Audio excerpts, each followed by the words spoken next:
Okay, so let's proceed. Okay, itong video tutorial na to is para i-share ko lang yung knowledge ko sa pagbuo ng F2L. Actually, I'm only a sub 18 sa pag-solve ng Rubik's Cube, pero okay, share ko yung knowledge ko.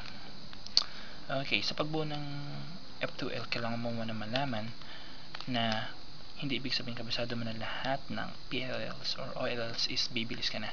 Dapat una mo malaman sa pagbuo ng 3x3 using Friedrich or F2L method is kailangan mo na ma-master yung pagbuo ng first two layers. So actually para sa akin is it's better kung mas pag-focus mo muna yung pagbuo ng F2Ls than memorizing some PLs or OLs. Okay, so now let's proceed.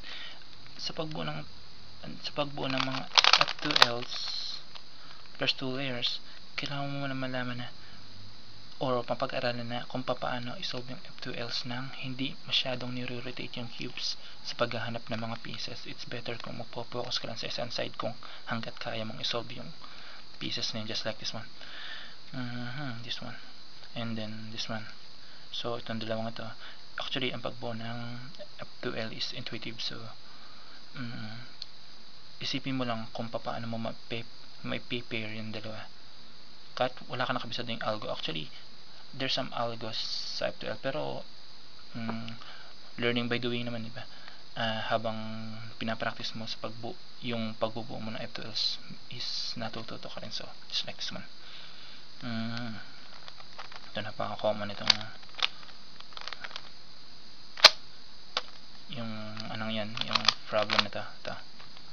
Yung cases rather. Okay, and then may mga cubers na ganito ginagawa. Hindi sila sanay sa left sa pag-rotate ng or sa pag-twist ng cube. So ang ginagawa nila is ganito. Instead of doing this, ang ginagawa pa nila is niro-rotate pa nila yung cube nila ng 2 times and then tsaka nila i-slot. So sa pag-rotate nilang ganun, siguro makaka-spend pa sila ng 1 second, sayang din yun, diba? So sa pag-rotate mo, approximately 0.3 to 0.5 seconds to. So kung makaka-20 rotates ka, so mag-equivalent siya approximately 10 seconds. So sayang yun, diba? So okay, let's try to solve F2Ls using the tips. Okay, so ang front ko is blue. So hanapin ko yung dalawang pieces. So ito siya, pati ito. So usually ganito yung ginagawa sa kanya. Tinataas ko yung dalawa. Bam! And then next is ito and ito. So ang ginagawa ko dito is ganito. Then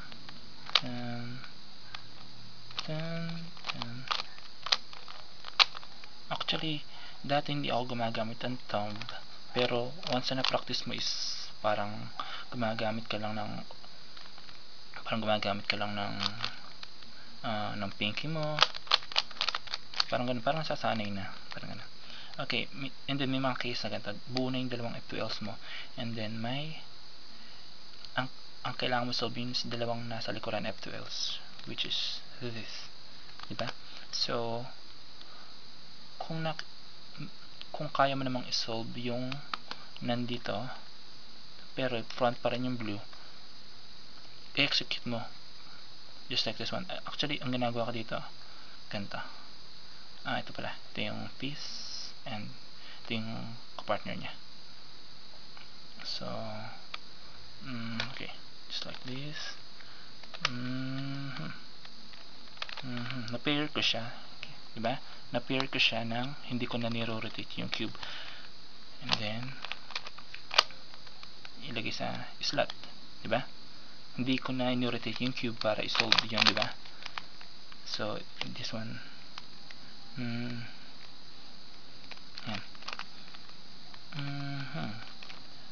Okay, dito mas magandang view.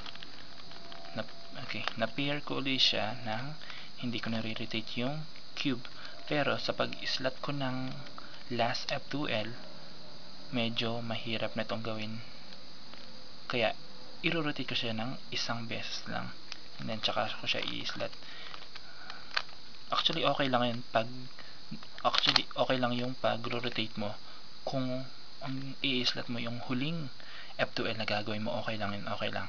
Kasi, once na in-rotate mo yan, just like this one, okay, just like this one, no-rotate mo siya ng isang beses, no-rotate ko siya ng isang beses, nakikita ko na kasi yung OL na susunod. So, pwede na ako makapag-prepare sa isipan ko kung anong OL ba yung dapat kong isolve, just like this one. O, diba?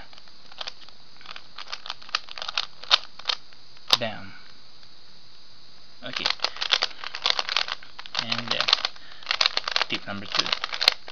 Sana naintindihan nyo kasi hindi ako magaling mag-explain sa. Okay, tip number 2. Sa pagbuo ng F2L at kahit cross or OL, PLs, ginagawa ng karamihan is napakabilis yung finger tricks nila. Napakabilis, halos just like this one. Pag napansin ko lang ang bilis nila mag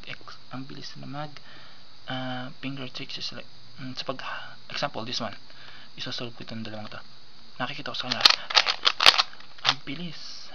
For a beginner, hindi siya recommended kasi for a beginner kailangan mo matutunan mo na yung slow turning para ma-practice mo yung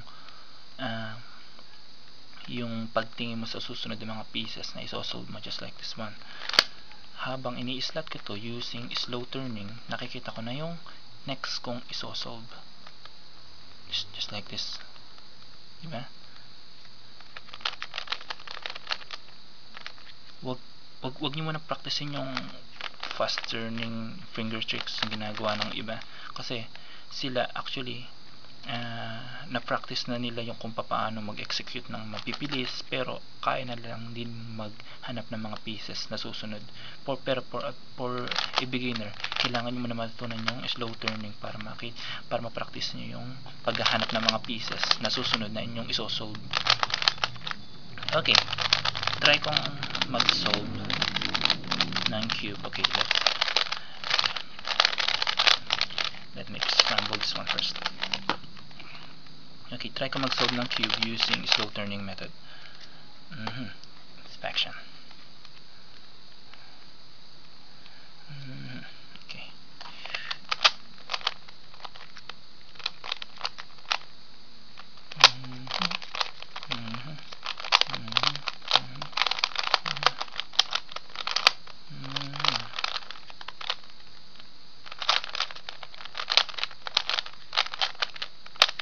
Okay. Sa slow turning, hindi ibig sabihin slow, super slow na yung gagawin mo. Hindi ibig sabihin. Slow turning, ginagawa mo is medyo mabilis din, pero banayad lang siya para makita mo yung next na i-prepare mo F2L, just like this one. Last 2 F2Ls na lang isosolve ko. Nakita ko ng dalawang ito, isosolve ko siya using slow turning, and then nakita ko na itong dalawang ito nakita ko na yung dalawang piece na i-prepare ko after ko ma-slot ito. So alam ko na yung next na move ko. Okay, wag nyong practicein for a beginner yung fast turning, talagang bilis, sobra ganun, wag, hindi siya recommended for a beginner. Try nyo munang mag-solve ng Rubik's Cube using slow turning. Okay, by the way, i-search nyo yung pangalan ni Eduardo Chambon. Actually, dun nyo makikita kung paano mag slow turning. It doesn't mean na slow turning, slow na talaga.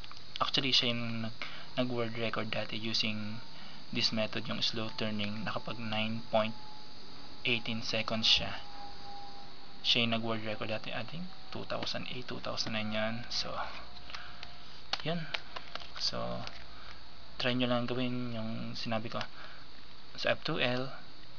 Bawasan nyo yung rotation ng cube nyo upang malesen yung malasan yung time, di ba? 0.5 seconds, 0.5 seconds. Try nyo mag-solve ng F2L, itong apat na sides na ito, using this space lang, di ba?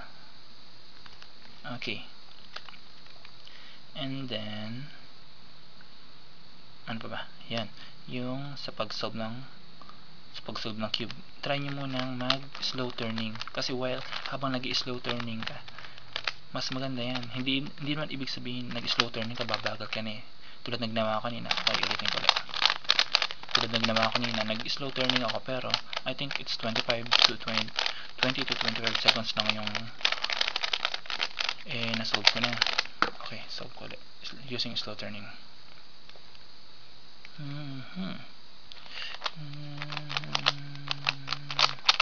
Up. Mali ako sa oras. Up.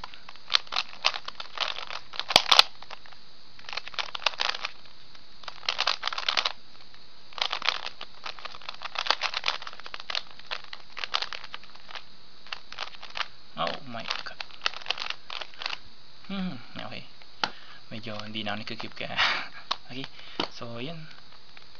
Thanks.